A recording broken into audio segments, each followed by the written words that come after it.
चलो भाई देखो अब मैं क्या करता हूँ। यूपीएससी का चेयरपर्सन कौन? आरएसएस से आएगा। एनटीए का चेयरपर्सन आरएसएस से आएगा। वाइस चांसलर आरएसएस से आएगा। प्रोफेसर जो आरएसएस से जुड़ा हो, आरएसएस के यहाँ जाता हो, संघ में शाखा लगाता हो, उनकी लाठी उठाता हो, हाफ पैंट पहनता हो, उनको प्रोफेसर बनाए जाएंगे। तो जो काम पर्दे के पीछे हुआ करता था वो लीगल कर दिया गया। लेकिन आपने जो गिनवा दिए कि आंदोलन किए थे, आपातकाल में किए थे, उसका इस बात से कहाँ लेना देना है कि जो संविधान में जो प्रिंसिपल है, डॉक्ट्राइन है, जो कि सेपरेशन ऑफ पावर का, उस सेपरेशन ऑफ पावर का ये सीधा सीधा मिसयूज है। अब तू गया बेटा, अब तू गया, देख तेरी औकात मैं दिखाता हूं तुझे। आप कभी शाखा में गई हैं? या तो आप ये कहिए कि मैं आरएसएस की प्रचारक की शाखाओं में जाती थी, मैंने अपनी आंख से वहां पर ये सब देखा और मैं उनको छोड़ के अब आई हूँ। आप गई हैं किसी शाखा में? गई हैं आप? गई हैं? यही नहीं, अभी और सुनिए। इसका मतलब ये है कि जो आप जब शाखा में गई नहीं है, आप नागपुर गई नहीं है, आपको अनुभव नहीं है, तो आप कैसे बैठ के बोल सकती हैं कि आरएसएस देश विरोधी है? देश रिग्रेसिव मोड में 1975 में जा रहा था, जब नीतीश कुमार की, जॉर्ज फर्नांडिस की, लालू प्रसाद यादव की, मुलायम सिंह यादव की राजनीति में पैदाइश हुई थी और ये लोग आरएसएस के साथ ही जेल में थे, जैसे पहले वक्ता बोल चुके हैं। और रही बात कि तब आरएसएस संविधान को नहीं मानती थी, तो भैया तब तो समाजवाद भी कांग्रेस को नहीं मानता था। आज एक दूसरे की गोद में बैठे हुए हैं। आइए देखते हैं, मजा आएगा। वेल हेलो एवरीवन, स्वागत है आप सभी का द सैवेज वॉइस के एक और नई कमाल की डिबेट वीडियो में। दोस्तों आज की डिबेट वीडियो बहुत ही ज़्यादा इंटरेस्टिंग, बहुत ही ज़्यादा कमाल की दोस्तों होने वाला, क्योंकि इस डिबेट वीडियो में आप सभी को देखने को मिला काफ़ी ज़बरदस्त डिबेट, जिसमें आपको देखने को मिलेंगे रिजवान अहमद, साथ यहाँ पे आपको देखने को मिलने वाली यहाँ पे आरजेडी की तरफ से जो है एकदम बोलती रहती यानी सुप्रिया सिनेत की कॉपी जो है कंचना यादव। तो डिबेट वीडियो में काफी ज्यादा मजा आने वाला, डिबेट काफी ज्यादा इंटरेस्टिंग है, इसलिए लास्ट तक डिबेट वीडियो में जरूर से बने रहिए। तो दरअसल इस डिबेट वीडियो में बहुत सारे मुद्दों के बारे में बात हुई, जहां पर ये मामला इतना आगे पहुंच जाता है कि रिजवान अहमद बुरी तरीके से भड़क जाते हैं। इसके बाद जो उन्होंने बजाया है कंचना यादव को, वो देखने लायक है, इसलिए लास्ट तक बने रहिए। साथ ही अगर आपने अभी तक लाइक नहीं किया, फटाफट से वीडियो को लाइक कर दीजिए, शेयर कर दीजिए इस वीडियो को ज्यादा से ज्यादा मात्रा में। इन चैनल को सब्सक्राइब करना मत भूलिएगा यार, क्योंकि वो सबसे मस्ट है। तो प्लीज सब्सक्राइब कर लीजिए। एंड चलिए आज के इस कमाल के डिबेट वीडियो को अब हम स्टार्ट कर लेते हैं। देखिए अमित जी, जो काम पहले पर्दे के पीछे हुआ करता था, पर्दे के सामने लीगली कर दिया गया है, यही हुआ है। अच्छा मत करिए, हकीकत है। यूपीएससी का चेयरपर्सन कौन? आरएसएस से आएगा। एनटीए का चेयरपर्सन आरएसएस से आएगा। वाइस चांसलर आरएसएस से आएगा। प्रोफेसर जो आरएसएस से जुड़ा हो, आरएसएस के यहाँ जाता हो, संघ में शाखा लगाता हो, उनकी लाठी उठाता हो, हाफ पैंट पहनता हो, उनको प्रोफेसर बनाए जाएंगे। तो जो काम पर्दे के पीछे हुआ करता था वो लीगल कर दिया गया। लेकिन आपने जो गिनवा दिए कि आंदोलन किए थे, आपातकाल में किए थे, उसका इस बात से कहाँ लेना देना है कि जो संविधान में जो प्रिंसिपल है, डॉक्ट्राइन है, जो कि सेपरेशन ऑफ पावर का, उस सेपरेशन ऑफ पावर का ये सीधा सीधा मिसयूज है। मिसयूज कैसे है कि आज आरएसएस को आप एक ऑर्गेनाइजेशन कह रहे हो ना, दरअसल वो किसी भी पॉलिटिकल पार्टी से कम नहीं है। बिना आरएसएस के बीजेपी सरकार नहीं बना सकती, बिना आरएसएस के बीजेपी चल नहीं सकती। तो बीजेपी मतलब आरएसएस, आरएसएस मतलब बीजेपी, जब दोनों इक्वल हैं तो ये कैसे उनको राइट है को किसी भी ऑर्गेनाइजेशन में आईएएस आईपीएस ऑफिसर या गवर्नमेंट ऑफिसर जाकर जुड़ पाए? इसका मतलब एक पॉलिटिकल पार्टी से सीधे सीधे जुड़ना हो गया, जिसको हमने देखा अभी उत्तर प्रदेश का इन्होंने आकलन किया था कि हमने इसलिए हारा क्योंकि सिविल सर्वेंट जो थे, ऑफिसर्स जो थे, हमारा साथ नहीं दे। क्यों देते आपका साथ? इसका मतलब आप चाहते हो कि सिविल सर्वेंट जो है, जो डीएम है, एसडीएम है, जो बूथ मैनेजर है, जो सब कुछ है वहां पर, वो आपका साथ दे। Emotional damage. एक वक्ता ने ये बोला कि ये चीज तो हमेशा से होती आई है और ये तो सिर्फ पर्दा हट रहा है, ये तो पहले से चल रहा था। और दूसरा वक्ता ये कह रहा है सम्मानित कि अब इस फैसले के बाद नए कौन कौन से काम होंगे। तो पहले तो ये दोनों वक्ता बैठ के तय कर लें कि ये सिर्फ पर्दा हट रहा है, पहले से आरएसएस वाले बड़े बड़े पदों पर, एग्जीक्यूटिव पोस्ट पर पहुंच चुके हैं, डीएम, आईएएस, कमिश्नर, सेक्रेटरी बन चुके हैं, या अब से बनने शुरू होंगे। एक तो इन दोनों में आपस में ये कंफ्यूजन है। दूसरा, इन्होंने बंच ऑफ थॉट का मेंशन किया। बंच ऑफ थॉट मैंने भी पढ़ी है।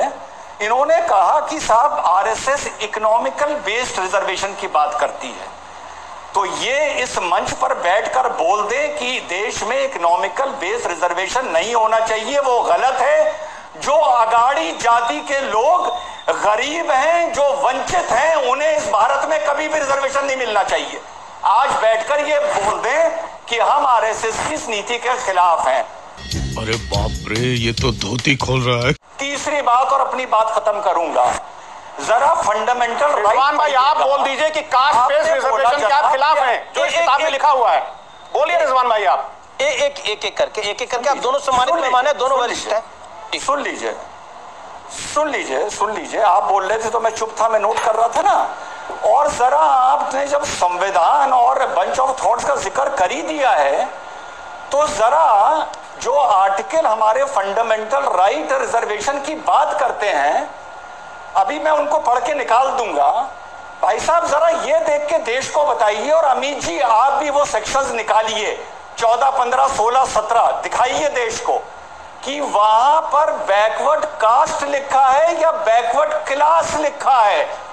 जनाब संविधान जरा गौर से पढ़िएगा, वहां पर बैकवर्ड क्लास लिखा है, कास्ट नहीं लिखा है। तो आरएसएस पर उंगली उठाने से पहले उस आर्टिकल का संशोधन करवाइए और क्लास की जगह वहां पर कास्ट लिखवाइए। पढ़िए खोल के कि कास्ट लिखा है या क्लास लिखा है। जी जवाब। गजब बेइज्जती है, दूल्हा को नाश्ता जवाब भाई साहब। देखिए अमीर जी, रिजवान भाई जो हैं वो बातों को घुमाने में माहिर हैं। मैं बंच ऑफ थॉट्स का जो जिक्र कर रहा हूं उसमें economic conditions of the people लिखा हुआ है और कास्ट बेस्ड रिजर्वेशंस की उसमें मुखालिफत की गई है। तो मैं रिजवान भाई से ये पूछना चाहता हूं कि अगर ये आरएसएस के इतने बड़े हिमायती हैं, और इस किताब को मैंने तो पेज नंबर भी बता दिया, आप 2 मिनट में गूगल कर लीजिए, तो फिर क्या आप कास्ट बेस्ड रिजर्वेशन के खिलाफ हैं? तो इतनी घबराहट, इतनी बेचैनी क्यों है भाई? क्या ये मान के बैठे हैं कि जितने सरकारी कर्मचारी ये सब तुरंत आरएसएस की शाखा में जाने लगेंगे? इतनी घबराहट, इतनी बेचैनी क्यों है आप लोगों में? दूसरी बात मैं याद दिलाता हूं कि इनको अपना इतिहास याद नहीं है। फराज साहब को अगर अपना इतिहास याद होता तो माननीय मुलायम सिंह की किताब पढ़ते, चौधरी चरण सिंह जी की किताब पढ़ते। 1975 में इमरजेंसी लगने के बाद किसने जनता पार्टी बनवाया था? जब लोक दल से लेके चरण सिंह की पार्टी सब मर्ज करके एक जनता पार्टी बनी थी, किसकी भूमिका थी? ये आरएसएस की भूमिका थी कि कांग्रेस की तानाशाह सरकार को हटाने के लिए सब मिलो। ये आरएसएस था जिसने राष्ट्र निर्माण कर फंडा दिया था, जिसको आप लोगों ने एक्सेप्ट किया था। उस वक्त बलराज मध्दो का बाकी लोग आपके गुरु होते थे। ये तो किताब में लिखा हुआ ना, मेरे किताब में नहीं, चौधरी चरण सिंह की किताब में लिखा हुआ है कि आरएसएस की सक्रिय भूमिका थी, तभी जनता पार्टी की सरकार बन पाई है। जनता पार्टी बनी, आप लोगों ने तो आरएसएस को उसका गोद में बैठाया हुआ था। इमरजेंसी के दौरान जब आप जेल में थे, आपके समर्थक जेल में थे, जो घूम घूम के जनता को इकट्ठा करना, सूचनाएं एकत्र करना, इधर उधर भेजना, कौन करता था? अरे यहाँ तक कि परिवारों को, समाजवादियों के परिवारों को सूचित भी, समाजवादी के परिवारों को सूचित भी आरएसएस करता था। ये किताबों में जिक्र है, इतिहास में जिक्र है। चलो भाई देखो अब मैं क्या करता हूँ। हमने देखा किस तरीके से कंचना यादव जो है उनकी हमेशा की आदत है बड़े बड़े बोलना, उल्टी सीधी बातें करना, यानी कि एकदम सुप्रिया सिनेत की कॉपी। लेकिन यहाँ पे जब रिजवान अहमद सामने बैठे तो वो आदमी हर भाषा में समझाने का समझ रखता है, और हर भाषा में समझाना मतलब आप समझ जाएंगे आगे आने वाली वीडियो में। इसलिए प्लीज लास्ट तक बने रहिए। साथ ही अगर आपने अभी तक लाइक नहीं किया फटाफट से लाइक कर दीजिए, शेयर कर दीजिए इस वीडियो को, एंड चैनल को सब्सक्राइब कर लीजिए। चलिए आगे की वीडियो को हम देख लेते हैं। अभी जो प्रदीप जोशी जी को बना है यूपीएससी का चेयरपर्सन जो रिजाइन करके गया है, इन्हीं के टाइम पर सबसे ज्यादा जो सर्टिफिकेट फर्जी बनाए गए, कौन है? पूजा खेड़कर। क्यों नहीं है जांच करवा पाए उनके? मौका मुझे दें आप, मेरे कार्यक्रम में 30 सेकंड का तो बेहतर होगा। अभी बहन ने ये बोला और बड़ी मजबूती से बोला कि हमें दिखाइए कि कहां नेहरू जी ने माफी मांगी है।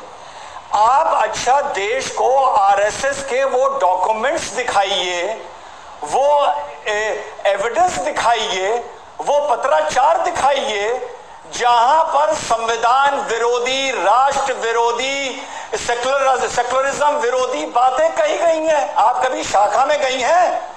या तो आप ये कहिए कि मैं आरएसएस की प्रचारक की शाखाओं में जाती थी, मैंने अपनी आंख से वहां पर ये सब देखा और मैं उनको छोड़ के अब आई हूं। आप गई हैं किसी शाखा में? गई हैं? आप गई हैं? आपको मुबारक हो, आपको मुबारक हो वहां पर आरएसएस की शाखा में, जहां आरक्षण विरोधी, जहां संविधान विरोधी, विरोधी बातें चलती हो, ऐसा समाज आपको मुबारक हो। कि जो आप जब शाखा में गई नहीं है, आप नागपुर गई नहीं है, आपको अनुभव नहीं है, तो आप कैसे बैठ के बोल सकती हैं कि आरएसएस देश विरोधी है या राष्ट्र विरोधी है? कैसे बोल सकती हैं आप? क्यों नहीं आप समाज को सुधार दिए होते? क्यों समाज रिग्रेसिव मोड में जा रहा है? अगर आपको इतना अनुभव है तो आप ठेकेदारी लीजिए कि समाज प्रोग्रेसिव वे में जाए। आप क्यों समाज आज रिग्रेसिव वे में जा रहा है?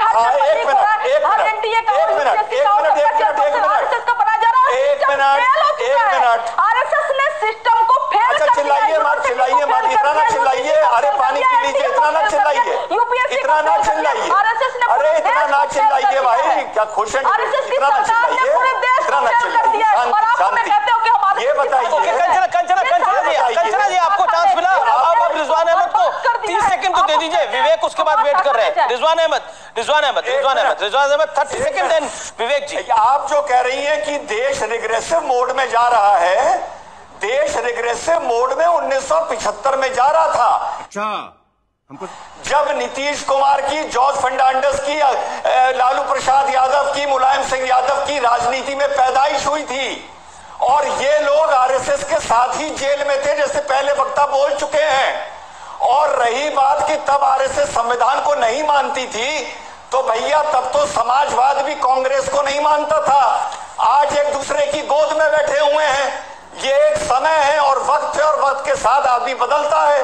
कल नहीं मानते थे, आज मानने लगे, क्या प्रॉब्लम है आप? तो आज की हमारी वीडियो में आपने देखा किस तरीके से यहाँ जो रिजवान अहमद होते हैं और कंचना यादव, यहाँ पे एक डिबेट हो रही होती है जो कि आरएसएस के विषय में होती है, जहाँ पे कंचना यादव जो होती हैं वो उल्टी सीधी बकवास करना शुरू कर देती हैं स्वयंसेवकों के बारे में। लेकिन यहाँ पे जो स्वयंसेवक के पक्ष में, मतलब बीजेपी के पक्ष रख रहे होते हैं, यहाँ पे रिजवान अहमद एक स्वतंत्र पत्रकार के रूप में भी वो आते हैं, मोस्टली स्वतंत्र वक्ता के रूप में आते हैं।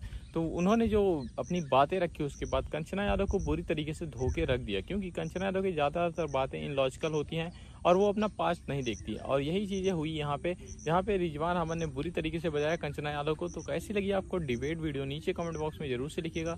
साथ ही अगर ये डिबेट वीडियो आपको पसंद आई है तो प्लीज़ वीडियो को लाइक कर दीजिए, शेयर कर दीजिए इस वीडियो को ज़्यादा से ज़्यादा मात्रा में, चैनल को सब्सक्राइब कर लीजिए यार, क्योंकि हम बहुत ही जल्दी क्लोज हैं 80,000 सब्सक्राइबर का। हम चाहते हैं कि आप लोग जल्दी से जल्दी कंप्लीट कर दीजिए हमारा 80,000 सब्सक्राइबर। तो चलिए हम आपसे मिलते किसी और वीडियो में किसी नए टॉपिक के डिबेट के साथ, तब तक के लिए राधे राधे।